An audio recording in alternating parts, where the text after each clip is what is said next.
कर्म फल। मरने के बाद स्वर्ग के द्वार पर चार व्यक्ति खड़े थे। इन चार व्यक्तियों में पहला राजा था, दूसरा एक बिजनेसमैन था, तीसरा पंडित था और चौथा एक आम आदमी मजदूर था।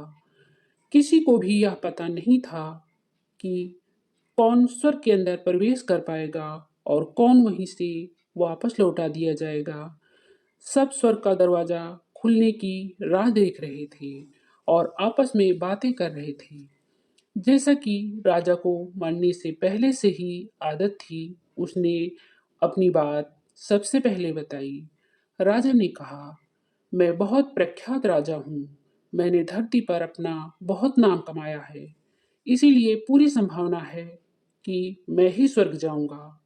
फिर व्यापारी ने अपनी बात सामने रखी। वह बोला, मैंने धरती पर खूब धन कमाया और उस धन से मैंने सैकड़ों लोगों की मदद की, इसलिए मैं ही स्वर्ग का हकदार हूँ। अब बारी थी पंडित की। तो पंडित ने मुंह खोला और सबको यह कहा, चाहे तुम जो सोच लो, लेकिन यह बात तो तय है कि स्वर्ग के दरवाजे खुलेंगे तो मेरे लिए ही। सब जानते हैं कि पंडित दिन रात भगवान को याद करते हैं, लेकिन स्वाभाविक है कि स्वर्ग में पंडित का स्वागत किया जाए। जब सब ने अपना अपना पक्ष रख दिया, तब सबकी नज़र उस मजदूर पर थी जो चुपचाप अपनी नजरें नीचे झुकाए बिना कुछ बोले वहीं पर खड़ा रहा। स्वर्ग का दरवाजा खुला और वहां पर एक देवदूत आकर खड़ा हो गया। देवदूत के हाथों में एक पुस्तक थी जिसमें इन सभी के कर्मों के बारे में लिखा हुआ था। देवदूत ने सबसे पहले राजा को अपने पास बुलाया और उससे पूछा, तुम बताओ, तुमने अपने जीवन में क्या क्या अच्छे कर्म किए हैं। मैं उन्हें इस पुस्तक में देखकर फैसला करूंगा कि तुम्हें अंदर आने देना है या नहीं। राजा ने कहा, मेरा राज जितना बड़ा था उतना ही समृद्ध था और मेरी राज के सभी लोग खुशहाल थे। सभी बड़े आनंद से रहते थे। मैंने उन्हें कभी किसी भी चीज की कमी नहीं होने दी। यही मेरे अच्छे कर्म हैं। देवदूत ने अपने पुस्तक में देखा और देखने के बाद राजा से कहा, तुम सच बोलते हो। तुमने अपने राज की प्रजा को बहुत सुखी रखा था, लेकिन तुमने अपने राज की सीमा को बढ़ाने के लिए जितने युद्ध किए, उन युद्ध की वजह से हजारों सैनिक ने अपनी जान गंवा दी। उन हजारों सैनिकों के परिवार के दुख का कारण तुम बने थे, इसीलिए तुम स्वर्ग में नहीं आ सकते। अब बारी थी व्यापारी की। व्यापारी से जब देवदूत ने पूछा कि तुम्हारे अच्छे कर्म क्या हैं, तब व्यापारी ने उससे कहा, मैंने सैकड़ों लोगों को खाना खिलाया है, कई आश्रमों में दान दिया है, कई निराश्रित लोगों के लिए घर बनाकर दिया है। यह मेरे अच्छे कर्म हैं।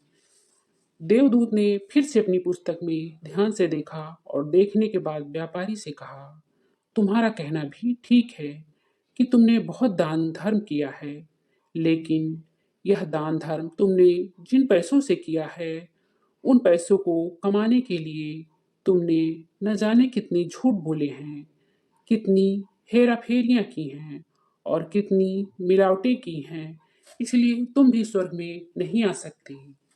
जब पंडित से यही सवाल किया गया, तो पंडित ने बड़े ही आत्मविश्वास के साथ कहा, मैंने अनगिनत लोगों को ज्ञान दिया है, हजारों यज्ञ और पूजाएं की हैं और दिन रात भगवान का जाप किया है। इससे अच्छे कर्म और क्या ही हो सकते हैं। देवदूत ने अपनी पुस्तक के अंदर झांक कर देखा और पंडित से कहा, आपने जितने भी लोगों को जो भी ज्ञान दिया है, उन बातों पर खुद कभी अमल नहीं किया। आपने यज्ञ, पूजा या भगवान का नाम निस्वार्थ भाव से कभी नहीं लिया, इसीलिए आपका भी स्वर्ग में आना प्रतिबंधित है। मजदूर यह देखकर हैरान था। वह अब तक जिसे महान समझता आ रहा था, उसकी व्याख्या स्वर्ग के दरवाजे पर आकर बदल गई थी।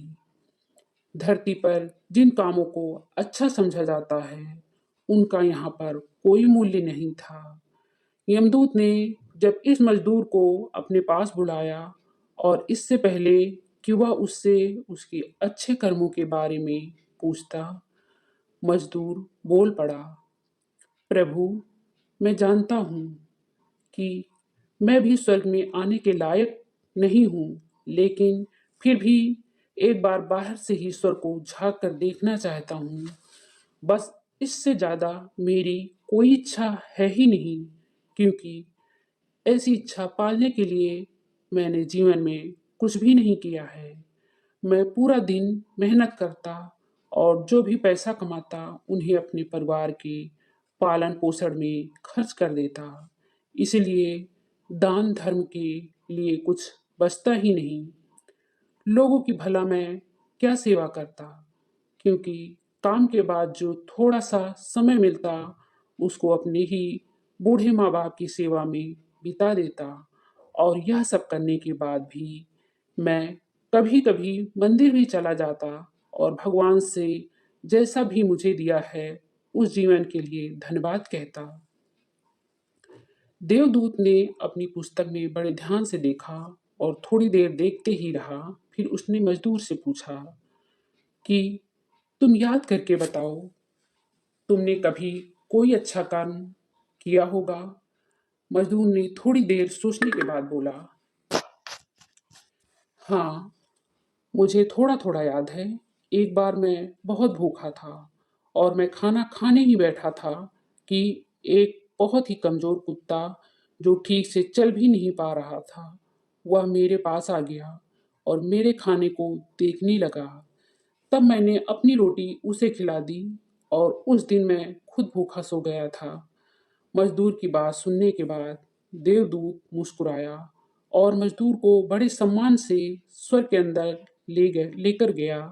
दोस्तों, अच्छे कर्म लोभ, मोह, माया, इन सब भाव में आकर नहीं किए जाते और ना ही उन्हें अच्छे कर्मों की श्रेणी में गिना जाता है। निस्वार्थ भाव से किया गया एक ही अच्छा कर्म भी आपके जीवन के सारे पाप धोने की शक्ति रखता है। इसीलिए जब भी मौका मिले, निस्वार्थ भाव से और अच्छे मन से अच्छे कर्म किया करें।